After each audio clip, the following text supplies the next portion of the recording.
27절 다시 한번 읽어보겠습니다. 시작. 악인의 재물은 본래 가증하거든 하물며 악한 뜻으로 드리는 것이랴.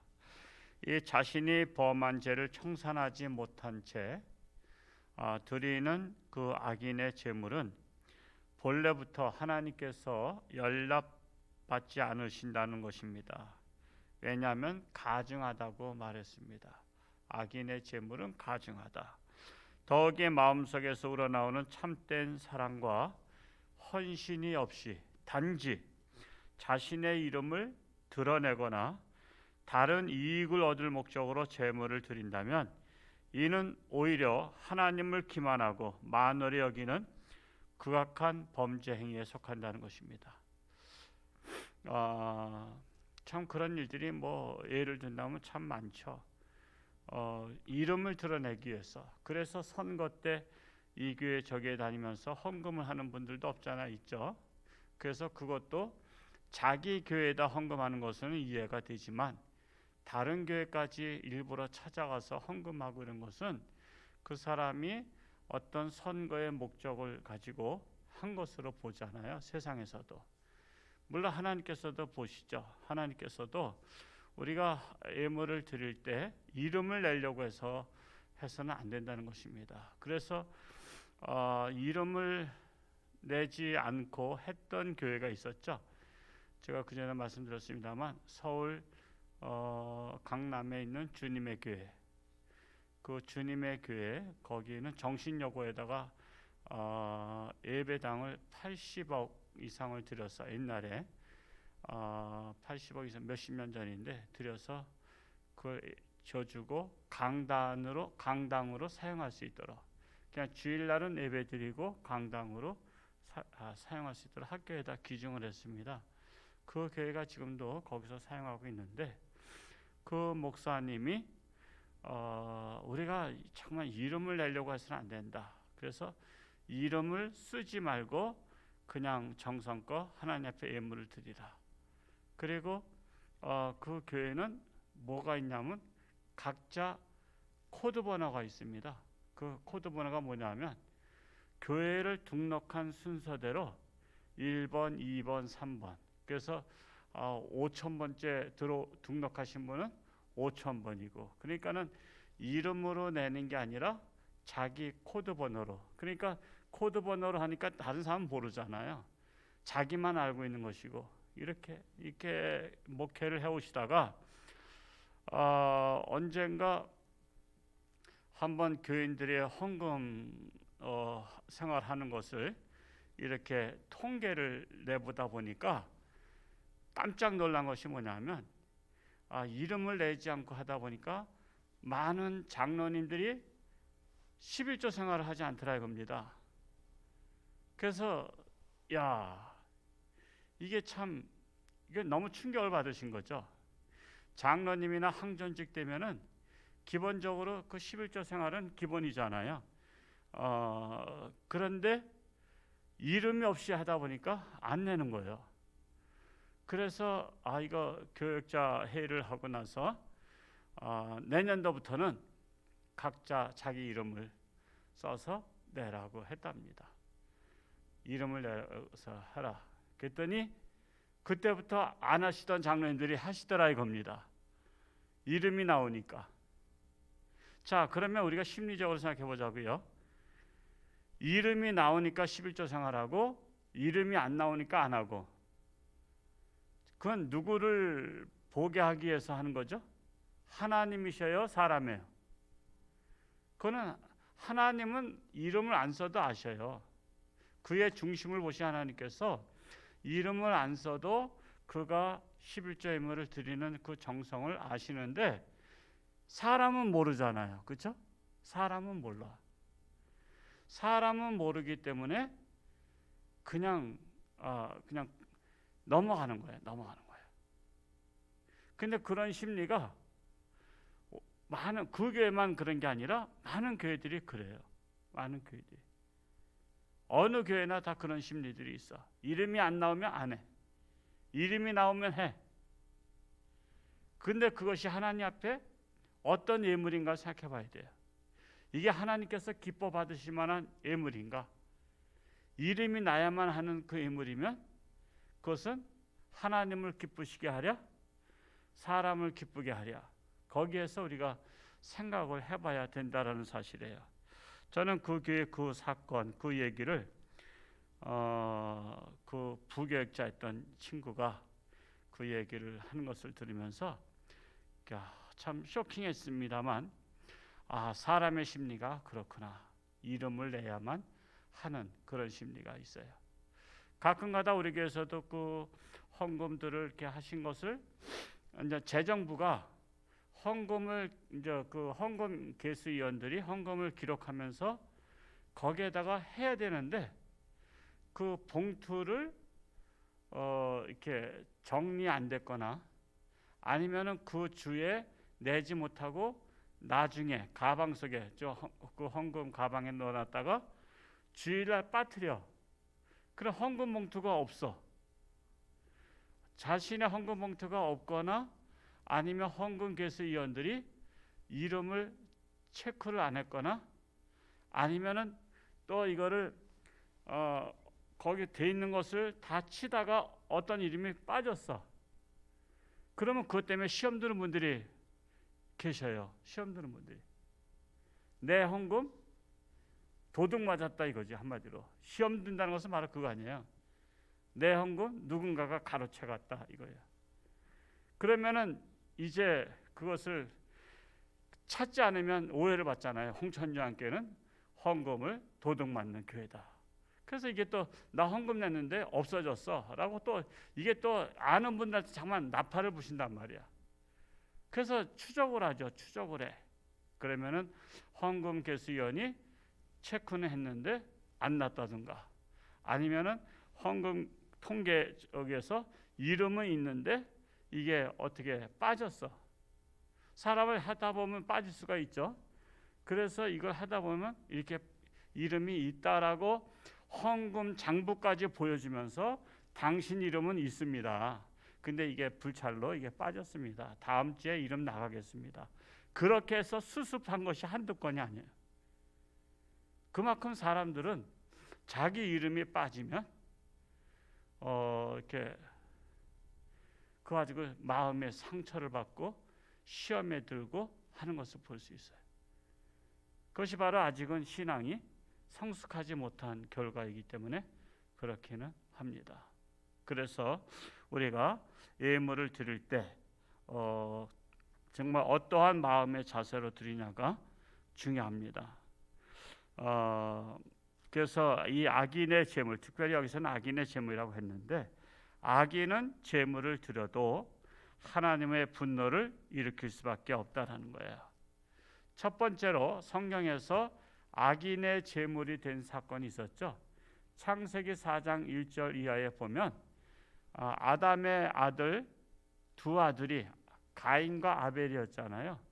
근데 가인과 아벨인데 가인은 가인은 농사를 짓는 아들이었고 아벨은 양떼를 치는 목축업을 했어요. 근데 이제 그러면 이제 각자 자기의 농사 진 것 가지고 드리게 돼 있잖아요. 뭐 어떻게 농사 진 사람은 농산물을 내고 또 가축을 키운 사람은 가축을 내고 그렇게 했는데 하나님께서 가인의 제사는 받지 않으시고 아벨의 제사는 받으셨어요. 근데 이제 많이들 이제 해석하기를 그게 농산물이기 때문에 안 받으셨다. 그건 아니에요. 양을 드려야 되는데 다른 농산을 줘서 안 드렸다 이런 말도 하는데 그건 아니에요. 제가 아무리 눈을 씻고 봐도 그런 말씀 내용이 아니에요. 우리는 이 사건을 전개를 보면서 왜 안 받았을까? 가인의 제사는 왜 안 받았을까? 한번 4장 한번 펴볼까요? 창세기 1장 4장이니까 한번 펴기도 쉬워요. 금방 찾을 수 있죠. 창세기 4장 1절부터 그 사건이 나오는데 우리가 안 받으신 이유, 가인의 재물을 안 받으신 이유 자, 5절로 내려가서 읽어보겠어요. 창세기 4장 5절 말씀에 그 심리 상태가 나와요. 5절 같이 읽어봅니다. 시작. 가인과 그의 재물은 받지 아니하신지라 가인이 몹시 분하여 안색이 변하니. 여기에서 알 수 있는 것이 뭐냐면 안 받았어요. 그랬더니 가인의 안색이 어떻게 됐어요? 몹시 분하여, 몹시 분했다는 거예요. 성질 냈다는 거예요. 아니 이게 하나님 앞에 드리는 예물인데 내가 드린 것이 잘못돼서 안 받으셨으면 그러면은 제가 죄송합니다. 다시 정성껏 드리겠습니다. 해야 되는 거예요. 하나님 앞에. 그런데 하나님한테 분하다는 것은요. 분을 내는 것은 하나님하고 자기하고 맞짱 뜨자는 것 같은 거예요. 속된 말로 막말로 맞짱 뜨자는 거예요. 아니 내가 재물 들었으면 받아야 될 것이지 왜 안 받아? 그러면서 그가 분냈다는 것은 화를 냈다는 거 아니에요. 마음에 화가 일어나니까 분이 나서 안색이 변했다 그랬어요. 그는 하나님 앞에 겸손한 자세로 재물을 드리지 않았다는 거예요. 또 그게 나오고 또 7절 말씀으로 내려와서 또 한번 읽어볼까요? 7절 시작. 내가 선을 행하면 어찌 낯을 들지 못하겠느냐. 선을 행하지 아니하면 죄가 문에 엎드려 있느니라. 죄가 너를 원하나 너는 죄를 다스리지니라. 자, 내가 선을 행하면 어찌 낯을 들지 못하겠느냐. 지금 이 가인은 선하지 못하는 거예요. 원래 악함으로 갖고 있다는 거예요. 그의 심성이 악함을 갖고 있는 거야. 그의 심성이 악함을 가지고서 하나님 앞에 제물을 드렸기 때문에 하나님께서 받지 않으셨다는 거예요. 그래서 말씀한 거 아니에요. 네가 그래서 왜 곡식으로 드렸냐? 제물 양을 드려야 되는데 이게 아니잖아요. 여기서 그걸 지적하지 않았어요. 너는 곡식으로 드렸기 때문에 안 받았다. 그게 아니에요. 네가 선하지 않기 때문에 내가 받지 않았다. 즉 악함으로 네 마음속에 악함을 가지고 나한테 드렸다. 그래서 내가 받지 않았다 말씀하고 있는 거예요. 그러면서 7절 하반절에 그러죠. 죄가 너를 원하나 너는 죄를 다스릴지니라. 너는 죄악의 마음으로 네가 예물을 드렸기 때문에 죄악에 물든 재물을 내가 받지 아니했다라고 말하는 거예요.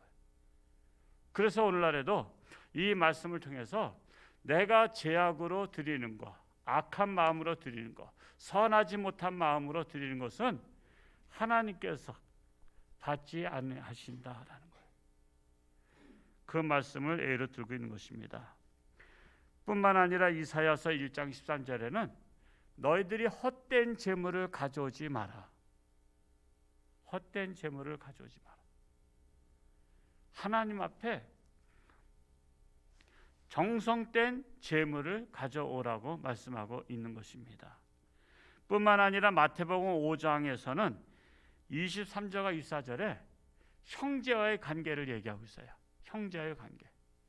내가 형제에게 원망 들을 만한 일이 있거든 재물을 제단 앞에 내려놓고 다시 가서 형제와 원망 들을 만한 일을 풀고 화해를 하고 네가 다시 와서 예배를 드려라. 그러면 내가 네 재물 받겠다 말씀하고 있어요. 그래서 우리가 재물을 많이 드린다고 하나님을 기뻐하신다는 것이 아니란 거예요. 분량으로 따지는 하나님이 아니셔. 하나님은 어떤 마음의 자세로 또 어떤 선한 마음으로 그리고 그가 마음속에 죄악을 가지고 드린다거나 아니면은 패역한 재물을 남을 것을 어렵게 만들어서 내가 취한 것으로 심지어는 도둑질한 것으로 심지어 뺏은 것으로 그렇게 아무리 많이 드려도 그것은 하나님께서 받으시는 재물이 아니라고 말씀하고 있습니다. 그래서 우리는 하나님 앞에 재물 드릴 때 하나님은 많이 드려야 기뻐하신 것이 아니라 그래서 공평하신 하나님께서 11조를 만드신 거예요. 10분의 1. 1,000만 원을 벌어도 10분의 1. 100만 원 벌어도 10분의 1. 10만 원 벌어도 10분의 1. 그래서 예를 들어서 1,000만 원을 11조 한 사람과 10,000원을 11조 한 사람과 그 사람이 버는 것에 정확하게 11조를 했다면 하나님은 똑같이 냈다고 보시는 거예요. 근데 사람은 그렇지 않죠? 사람의 기준은 같은 11조라도 1,000만 원 낸 사람이 많이 낸 것이고 10,000원 낸 사람은 적게 낸 것으로 보는데, 이 하나님 앞에 드리는 제물은 내 기준으로 하는 게 아니라 하나님께서 원하시는 기준으로 하는 겁니다. 그래서 예수님께서 성전, 예루살렘 성전에서 그 들어가는 자들마다, 옛날엔 다 동전이었잖아요. 지폐는 이제 나중에 생긴 거지만 중세 시대에 이제 생겼지만은, 그러니까 동전이 성전 그 몰래 어떤 과부가 엽전 두 냥을 넣다 보니까 땡땡 하면서 떨어지는 것을 보고서 예수님께서 제자들에게 말씀하시죠. 여기 지금까지 들어가면서 예물을 낸 사람 중에 저 과부가 제일 많이 냈느니라. 그럴 때 제자들이 의아해했죠. 아니, 우리가 볼 때에도 저 과부는 정확히는 안 봤지만 떨어지는 소리를 볼 때 동전 2냥 같은데 어떻게 저 여인이 많이 냈습니까? 제일 많이 냈다고 봅니까? 했더니 다른 사람은 있는 중에 냈지만, 있는 중에서 일부분 냈지만 저 여인은 자기 있는 전 재산, 동전 2냥이 전 재산인데 그것을 냈느니라. 그래서 없는 가운데서 낸 사람이 제일 많이 냈다라고 예수님께서 기준을 말씀하셨습니다. 그래서 우리가 정말 하나님 앞에 예물을 드릴 때에는 정말 내가 사람 앞에 나타내려고 드리는 것이냐, 절대 그런 마음을 가지면 안 될 것이고, 또한 내 마음속에 악함을 가지고 드리는 것이냐, 그래서는 안 될 것이고, 그리고 또 내가 벌은 그 예물이 정말 선한 마음으로 정말 정성을 다해서 노력을 해서 벌은 것이냐, 그런 마음도 우리가 점검을 해봐야 되고, 그렇게 해서 내가 드린 모처럼의 예물이 하나님께 연락이 돼야 된다는 거예요. 저는 저희 아버지께서 젊으실 때 그 동네에 그 산이 있는데, 그 양각산이라고 있는데 그 양각산 중턱에 가 보니까 그 산당이 있어요. 산당, 산제사 드리는. 근데 이제 아버지께서 저 말씀을 하시더라고요. 그 산제사를 지내는 해에는 그 달에는 동네에다 새끼줄을 해서 일부 사람들도 출입하지 못하게 했어요. 그런 기억 들어보셨나요? 우리 60대 넘으신 분들은 그런 거 잘 아시죠? 동네에도 일부 사람 못 들어오게 하고 새끼줄을 치고 거기다 뭘 매달았어요. 그리고 또 산제사를 드리는 사람들이 그 겨울에 했나 봐요. 겨울에 목욕제계를 했다래요. 목욕제계를 하고 거기다가 제물을 드리는데, 일반 잡소리, 그냥 서로 간에 주거니 받거니 얘기하면 안 돼. 거기에서도 일체 침묵을 했다래요. 그리고 그걸 진행하는 사람만 뭐 이렇게 순서대로 얘기하잖아요. 얘기하면은 그 한 대로 하고. 그런데 날씨가 너무 추워서 그 세스대야에 물이 얼었었는데 추워하고 그냥 누군가 불평을 했대요. 추워 죽겠다고. 그러면서 그랬더니 세스대야가 뽀개졌다래요. 그래서 깜짝 놀랐다고. 불평하는 순간에 세스대야가 뽀개졌다고. 그 얘기를 제가 어렸을 때 들은 기억이 있어요. 그러니까 내가 생각해보는 것이 뭐냐면, 하다못해 우상에게 제사를 드리는 것도 목욕제계하고 정성을 다하고 불평불만해서는 안 된다는 것을 우리가 기본적인 제사의 기본 예의야. 하물며 천지 만물을 창조하신 살아 역사하시는 하나님 앞에 우리가 예배를 드릴 때 불평불만하거나 추워하거나 하나님 이 추위에도 나올 수 있는 힘을 주시니 감사합니다. 그럼에도 불구하고 감사합니다. 그래서 하나님의 전에 나올 때는 감사함과 기쁨으로 예물을 드릴 때도 아유 이거 뭐 안 내면 안 되나? 잠깐만 목사님 막 헌금 강조하고 11조 강조해서 하지만 지금 먹고 살기도 힘든데 그러면서 하지 말라 이거예요. 이왕 드릴 바에는 감사함으로 기쁨으로 드리라 이거죠. 왜? 저는 몰라요. 근데 누구는 아셔요? 하나님은 아시잖아요. 하나님께서는 여러분의 중심에 어떠한 마음의 자세로 기쁨으로 감사함으로 드린가를 알고 계신 하나님이십니다. 그래서 우리가 늘 항상 하나님 앞에 서 있다는 그 마음의 자세로 하나님 앞에 예배를 드릴 때나 예물을 드릴 때 정말 하나님이 기쁘실 만한 예물을 잘 드리셔서 하나님의 복을 받을 수 있기를 축복합니다. 기도하겠습니다. 할렐루야. 감사하시고 고마우신 아버지 하나님, 세상은 꽁꽁 얼어붙었습니다.